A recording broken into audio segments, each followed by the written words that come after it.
ಯಾರೆಲ್ಲ ಈ ವರ್ಷ KCT ಎಕ್ಸಾಮ್ನ ಬರೀಬೇಕು ಅಂದ್ಕೊಂಡಿದ್ದೀರಾ ಈ ಒಂದು ವಿಡಿಯೋನ ಮಿಸ್ ಮಾಡದೆ ಕೊನೆ ತನಕ ನೋಡ್ತಾ ಹೋಗಿ.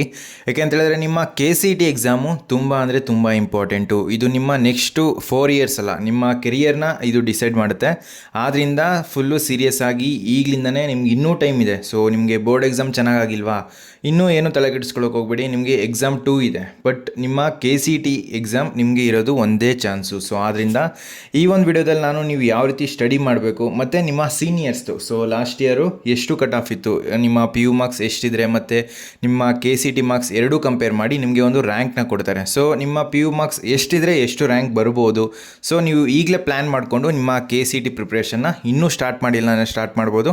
ಈಗ ಆಲ್ರೆಡಿ ಸ್ಟಾರ್ಟ್ ಮಾಡಿದರೆ ಸೊ ತುಂಬ ಒಳ್ಳೆಯದು, ನಿಮ್ಮ ರ್ಯಾಂಕು ಚೆನ್ನಾಗಿ ಬರುತ್ತೆ. ಸೊ ಇದು ವಾರ್ನಿಂಗ್ ಅಂತನಾದ್ರು ತಿಳ್ಕೊಬೋದು ಅಥವಾ ನಿಮ್ಮ ರಿಮೈಂಡರ್ ಅಂತನಾದ್ರು ತಿಳ್ಕೊಬೋದು. ಸೊ ಯಾರೆಲ್ಲ ನಮ್ಮ ಚಾನಲ್ಗೆ ಇನ್ನೂ ಸಬ್ಸ್ಕ್ರೈಬ್ ಆಗಿಲ್ಲ ಸಬ್ಸ್ಕ್ರೈಬ್ ಆಗಿ. ಏಕೆಂತ ಹೇಳಿದ್ರೆ ನಿಮ್ಮ KCT ಮುಗಿಯೋ ತನಕ ಕಂಪ್ಲೀಟ್ ಗೈಡೆನ್ಸು ನಮ್ಮ ಚಾನಲ್ಲಿ ಫ್ರೀ ಆಗಿರುತ್ತೆ. ಸೊ KCT ರ್ಯಾಂಕ್ ವರ್ಸಸ್ ಮಾರ್ಕ್ಸ್ನ ಕಂಪೇರ್ ಮಾಡೋದಕ್ಕಿಂತ ಮುಂಚೆ ನಿಮ್ಮ KCT ಪ್ರಿಪ್ರೇಷನ್ ಹೆಲ್ಪ್ ಆಗೋ ರೀತಿ ಒಂದು ಪ್ಲ್ಯಾನ್ನ ಕೊಡ್ತೀನಿ ನೋಡಿ. ನಿಮ್ಮ ಸೀನಿಯರ್ಸ್ನ ಕೇಳಿ ಅಥವಾ ನಿಮ್ಮ ಲೆಕ್ಚರರ್ಸ್ನ ಕೇಳಿ ಪ್ರತಿಯೊಬ್ಬರು ಸಜೆಸ್ಟ್ ಮಾಡಿದೆ PYQs. ಸೊ ನೀವು PYQsನ ಎಷ್ಟು ಸ್ಟಡಿ ಮಾಡ್ತೀರಾ ಅಷ್ಟು ನಿಮ್ಮ ಕಾನ್ಸೆಪ್ಷುಯಲ್ ಸ್ಕಿಲ್ಸ್ ಜಾಸ್ತಿ ಆಗುತ್ತೆ. ಸೊ ಆಲ್ಮೋಸ್ಟು ಪ್ರತಿ ವರ್ಷವೂ PYQಸಿಂದ ಸೇಮ್ ಕಾನ್ಸೆಪ್ಟ್ಸು ರಿಪೀಟ್ ಆಗುತ್ತೆ. ಸೊ ನಿಮಗೆ ಮಾರ್ಕ್ಸ್ ಬರುವ ಚಾನ್ಸಸ್ ಜಾಸ್ತಿ ಆಗುತ್ತೆ. ಇದ್ರ ಜೊತೆಗೆ ನೀವು ಈಗ ಪ್ರಿಪ್ರೇಷನ್ ಎಲ್ಲ ಸ್ಟಾರ್ಟ್ ಮಾಡಿರ್ತೀರಾ, ಸೊ ಕ್ವಶನ್ಸ್ನೆಲ್ಲ ಪ್ರಾಕ್ಟೀಸ್ ಮಾಡ್ತಿರ್ತೀರ. ಆದರೆ ನೀವು 1 ನಿಮಿಷದಲ್ಲಿ ಒಂದು ಕ್ವಶನ್ನ ಸಾಲ್ವ್ ಮಾಡಬೇಕಾ, ಇದನ್ನು ನೀವು ಈಗಲಿಂದನೇ ಪ್ರಾಕ್ಟೀಸ್ ಮಾಡಿದ್ರೆ ನಿಮ್ಮ KCT ಎಕ್ಸಾಮಲ್ಲಿ ಪ್ಯಾನಿಕ್ ಆಗೋದಿಲ್ಲ. ಆದ್ದರಿಂದ ಮಾಕ್ ಟೆಸ್ಟ್ಗಳನ್ನ ಅಟೆಂಡ್ ಮಾಡಿ. ಎಷ್ಟಾಗುತ್ತೋ ಅಷ್ಟು ಮಾಕ್ ಟೆಸ್ಟ್ನ ನೀವು ನಿಮ್ಮ KCT ಎಕ್ಸಾಮ್ಗೂ ಮುಂಚೆ ಅಟೆಂಡ್ ಮಾಡಬೇಕು. ಸೊ ಮಾರ್ಕೆಟಲ್ಲಿ ನಿಮಗೆ ಹಲವಾರು ಮಾಕ್ ಟೆಸ್ಟ್ಗಳು ಸಿಗುತ್ತೆ. ನನ್ನ ಒಂದು ಸಜೆಷನ್ನು ಕ್ರ್ಯಾಕಿಟ್ ಅವರ ಮಾಕ್ ಟೆಸ್ಟು. ಯಾಕೆಂತ ಹೇಳಿದ್ರೆ ನಿಮಗೆ ತುಂಬ ಅಫೋರ್ಡಬಲ್ ಪ್ರೈಸಲ್ಲಿ ನಿಮಗೆ ಈ ಒಂದು KCT ಮತ್ತು ಕಾಮೆಡ್ಗೆ ಮಾಕ್ ಟೆಸ್ಟ್ ಸಿಗುತ್ತೆ. ಸೊ ಇದು ಕ್ವಶನ್ ಪೇಪರ್ ಸೆಟ್ ಮಾಡಿರೋದು ಕಂಪ್ಲೀಟ್ಲಿ ಬೈ KCT ಮತ್ತು ಕಾಮೆಡ್ಗೆ ಟಾಪರ್ಸಿಂದ. ನೀವು ಈ ಒಂದು ಮಾಕ್ ಟೆಸ್ಟ್ನ ಪರ್ಚೇಸ್ ಮಾಡಿದ ತಕ್ಷಣ ವಿತಿನ್ 24 ಅವರ್ಸ್ ನಿಮಗೆ ಕಮ್ಯುನಿಟಿಗೆ ಆ್ಯಡ್ ಮಾಡ್ತಾರೆ. ಸೊ ಆ ಒಂದು ಕಮ್ಯುನಿಟಿಯಲ್ಲಿ ಮೆಂಟರ್ಶಿಪ್ ಸಿಗುತ್ತೆ. ಸೊ ಟಾಪರ್ಸಿಂದ ಮೆಂಟರ್ಶಿಪ್ ಸಿಗುತ್ತೆ.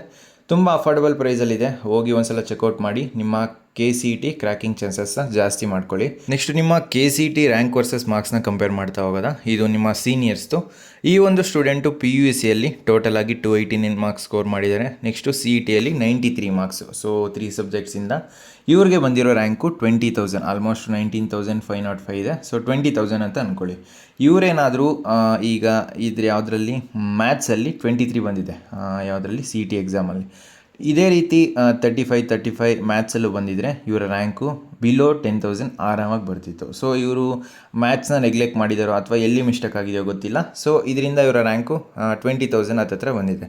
ಸೇಮ್ ಇದೇ ರೀತಿ ಇವ್ರು ನೋಡಿ ಚೆನ್ನಾಗಿದೆ ಮಾರ್ಕ್ಸು. ಬೋರ್ಡಲ್ಲಿ 292, ನಿಮಗೆ KCTಯಲ್ಲಿ 106 ಸ್ಕೋರ್ ಮಾಡಿದ್ದಾರೆ. ಇವರ ರ್ಯಾಂಕು 11,000 ಬಂದಿದೆ. ಸೊ ಹೇಳ್ದೆ ಅಲ್ವಾ, ಇವರೇನಾದರೂ ಇದರಲ್ಲಿ 35 ಮಾರ್ಕ್ಸ್ನ ಸ್ಕೋರ್ ಮಾಡಿದರೆ ಮ್ಯಾಥ್ಸಲ್ಲಿ, ಇವ್ರದ್ದು ಸೇಮ್ ಹತ್ತಿರ 10,000 11,000 ಈ ರೀತಿ ಬರ್ತಿತ್ತು. ಇದೇ ರೀತಿ ನೀವು ಚೆಕ್ ಮಾಡ್ತಾ ಹೋಗ್ಬೋದು. ಇನ್ನೊಂದು ಈಗ ನೋಡಿ, ಬೋರ್ಡಲ್ಲಿ 241 ಇದೆ, CETಯಲ್ಲಿ 64 ಇದೆ. ಇವರ ರ್ಯಾಂಕ್ ಎಷ್ಟು ಬಂದಿದೆ, 94,000 ಬಂದಿದೆ.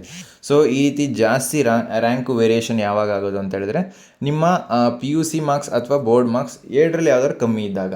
ನಿಮ್ಮ PUC ಈಗ ಆಲ್ರೆಡಿ ಕಂಪ್ಲೀಟ್ ಆಗಿದೆ, ಬಟ್ ನಿಮಗೆ ಇನ್ನೂ ಒಂದು ಚಾನ್ಸ್ ಇದೆ. ಬಟ್ ನಿಮ್ಮ CETಗಿರೋದು ಒಂದೇ ಚಾನ್ಸು. ಇದನ್ನು ನೀವು ಕರೆಕ್ಟಾಗಿ ಯುಟಿಲೈಸ್ ಮಾಡಿಕೊಂಡು ಒಂದೊಳ್ಳೆ ಸ್ಕೋರ್ನ ಮಾಡಲೇಬೇಕು. ಆವಾಗ ಮಾತ್ರ ನಿಮ್ಗೆ ಒಂದೊಳ್ಳೆ ಇಂಜಿನಿಯರಿಂಗ್ ಕಾಲೇಜ್ ಸಿಗುತ್ತೆ. ಸೊ ಕೌನ್ಸಿಲಿಂಗ್ ಟೈಮಲ್ಲಿ ನೀವು ಫುಲ್ಲು ಫ್ರೀ ಇರ್ತೀರ. ಆಲ್ಮೋಸ್ಟ್ 3-4 ಮಂತ್ಸು ನೀವು ಮನೇಲೇ ಇರ್ತೀರ, ಏನೂ ಕೆಲಸ ಇರೋದಿಲ್ಲ.